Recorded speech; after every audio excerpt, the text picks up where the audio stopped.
jot a am depuis 2 ans. Adji Sarr est allé en procès. Ousmane Sonko continue de se battre au plan de l'opinion. Et je trouve que dans cette logique-là, effectivement, quand il parle de complot, la plus belle illustration justement d'un complot, c'est d'être jugé en son absence. Mon illustration bi gën a... Ah oui, parce que quelle que soit la décision qui va être prise, on va dire qu'on n'a pas entendu l'autre partie. Donc ça laisse planer un doute. Je pense qu'il est toujours justement dans cette même logique de dire on s'acharne contre moi. su ma fi nekkul sax on a violé tous mes droits nekkuma fi jugé nañ ma luñ ma daan ngeen xam ne c'est dans la logique du complot politique. De l'autre côté, tu as une Adji Sarr qui dès le début a constitué son dossier et a demandé à ce qu'on lui rende justice. Léegi nag man li ma ci xam mooy ceux qui veulent croire Ousmane Sonko pourront continuer à le croire parce qu'ils vont dire que de toute façon c'est un simulacre de procès. Moom il n'était pas là. Ceux qui croient Adji Sarr disent que la procédure a été respectée. Maintenant li gën a à mon sens la seule vérité c'est la vérité du juge, c'est-à-dire le verdict dans une semaine.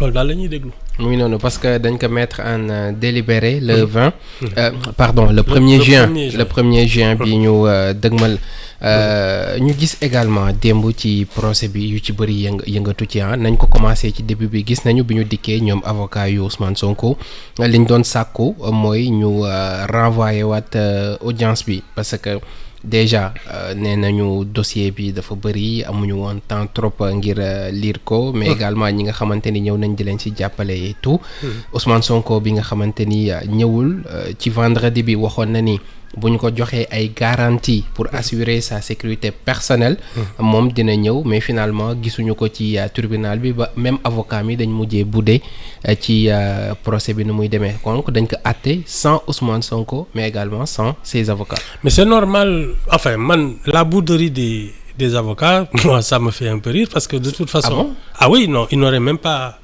n'auraient pas pris la parole en l'absence de Ousmane Sonko. Ils peuvent pas plaider. Seen kii bi nekkul seen client ñëwul. Et manifestement même le fait qu'ils aient pu demander un renvoi dégg naa juge bi il n'avait même pas ce droit. Mais il leur a accordé quand même cette faveur. jox na leen kàddu quand même. jox na leen kàddu alors qu'ils n'avaient pas droit.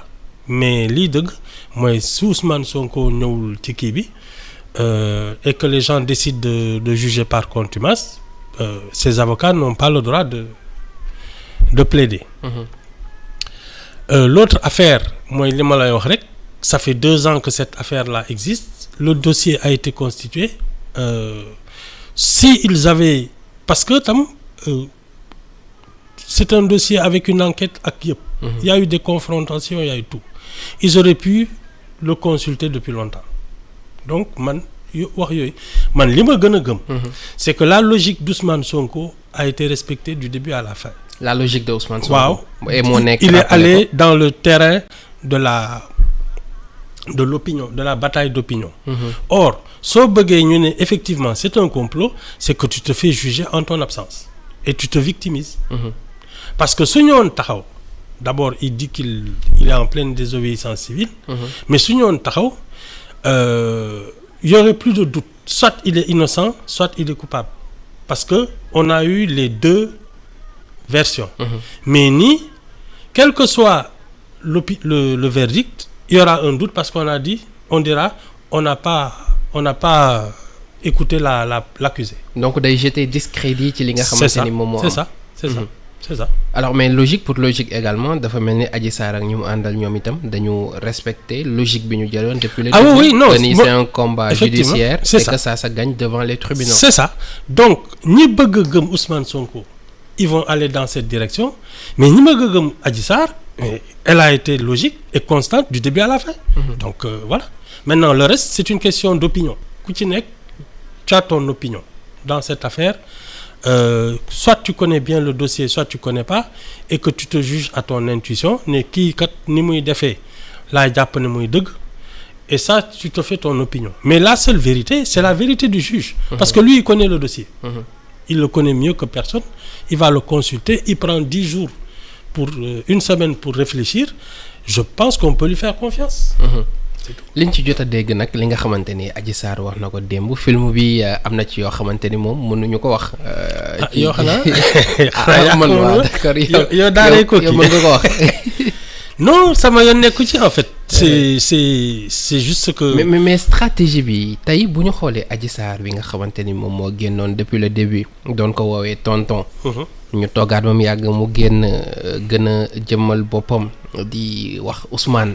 dem ba ci beneen bi Ousmane mu sell mi et tout. démb. wax ji amul lenn loo xamante ni woddu nañ ko ci wala. et elle a raison.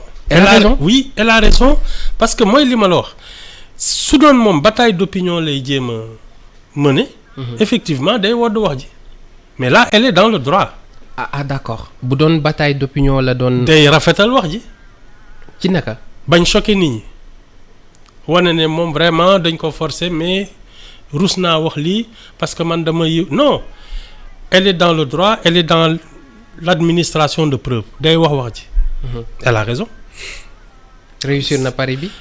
je sais pas si de toute façon il y a que le verdict du juge qui dira qui a eu la bonne stratégie entre Ousmane Sonko et Adji Sarr. parce que ce sont deux stratégies différentes. Qui elle a monté un dossier judiciaire et allé devant le juge, l'autre il se bat devant l'opinion. C'est tout. li Sonko bañ a dem est-ce que également du wàññi un peu dangar bi témoignage bu Adji Sarr waroon am ci tey bu jàkkaarloo woon mooy bennal wala. non de toute façon il y aura toujours une part d'ombre parce qu'on n'a pas entendu la version de l'accusé. de Ousmane Sonko. waaw loolu moom loo ci mënti wax. non est-ce que mën nañu déggaat leneen lu dul dañ ma complot li ñu wax yëpp dara du si. ah non mais loolu on ne pourra jamais le dire. parce que amul.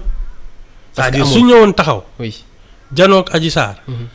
ak ay avocats ak procureur ñu koy laaj muy tontu foofu la ñuy xam lan mooy version bi mais comme amul. on reste dans ce qu'il dit jusqu'à présent. ci li mu jot a wax. waaw li mu jot a wax waaw. ah mënoo amoo beneen pexe.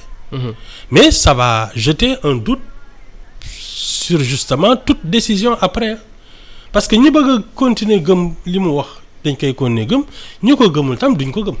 c'est tout hein.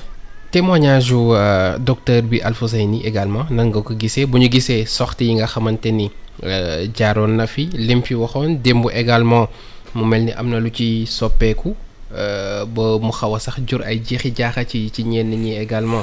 que ni am na même prélèvement boo xamante ni def nañu ko spermatozoïde vivant. ah ouais non bon de toute façon je pense qu'il a fait ce qu'un scientifique fait c'est-à-dire moom li mu jot a def la wax moo ko jëli il l'a consulté def prélèvement yóbbu ko laboratoire.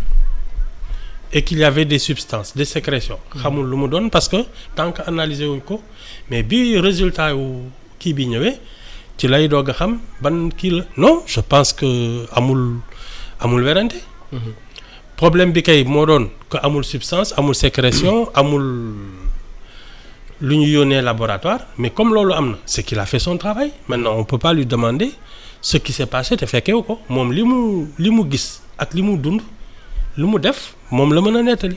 mënul nettali li xew avant mënul nettali li xew après. non y a pas de gisuma werante.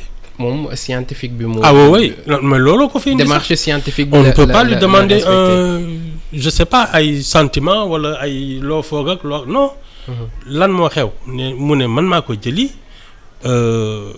consulter ko def prélèvement j'ai constaté qu'il y avait des sécrétions ma yóbbu ko en analyse. mënul def leneen. non. test ADN bi également de mu ñëwaat ci parce que ñoom dañ jàpp ni mënoon na régler problème bi une bonne fois parce que bu ñu xooloon lii ñu jëlee ci Adji Sarr ak ba xam Ousmane Sonko moo ko moom wala. boobaa doon na régler mbir mi une bonne fois. ah de toute façon danañ suñu xamoon kan moom kii bi au moins lenn mooy am soit y a pas eu de relation sexuelle parce que si c'est l'ADN de quelqu'un d'autre ça veut dire que on l'a accusé à tort. si c'est son ADN ça veut dire qu'il y a eu au moins relation sexuelle après nag une fois que la relation sexuelle est établie est-ce qu'elle était consentie ou pas wax ja fa lay ne. Mais donc déjà foofu et c'est toujours dans laisser la part d'ombre, c'est-à-dire moom il n'a pas prouvé que moom la du moom parce que pour lui c'est un complot donc du leen may luñ ko saax-saaxee. moom noonu la koy gisee. Ah, il a fait ça depuis le début. wuyu ji du ma wuyu ji il faut qu'on lève mon immunité parlementaire ñu lever ko mu ne du dem parce que niñ ko lever baaxul ñu mujj ko jëli de force. Bon affaire bi kii il est sous contrôle judiciaire confrontation machin yooyu yëpp indi na fi ay jeexi jaax chambre criminelle bi ñu xamee ne procès am na mu ne dootul wuyu ji justice bi tu veux quoi non il est constant dans sa position. Oui. ñenn ñi dañ jàpp ni xëy na procès moral la woon fexe ba image bi nga xamante ni ñenn ñi ñu ngi ko koy waxal wala peut-être mu ngi koy affiché ñu teggi boobu image. ci bu ñu gisee ni procès bi doxee démb. xam nga man li ma xam. oui. def nga wala defuloo. bañ a taxaw fi ñuy naan def nga wala defuloo moo ca gënoon. bañ a yow toujours yaa ngi ci hypothèse départ bi waru fa woon a dem. warul woon joteeg Adji Sarr. ou alors warul woon bàyyi ba mu enclencher une action en justice parce que je pense qu'il y avait matière à discuter balaa affaire bi di sori léegi nag une fois que tu es dans ça c'est une machine qui tourne. C'est-à-dire tu peux pas avoir un procès pour viol et ne pas avoir une nu mu koy waxatee une partie morale maanaam waroon nga fa def kii lii rafet nag ñaaw na loolu moom c'est obligatoire. dans tous les cas dina am conséquence. Ah bien sûr ah oui oui jiiñ bi rek c'est compliqué maintenant ñu dem ba ciy werante bay naan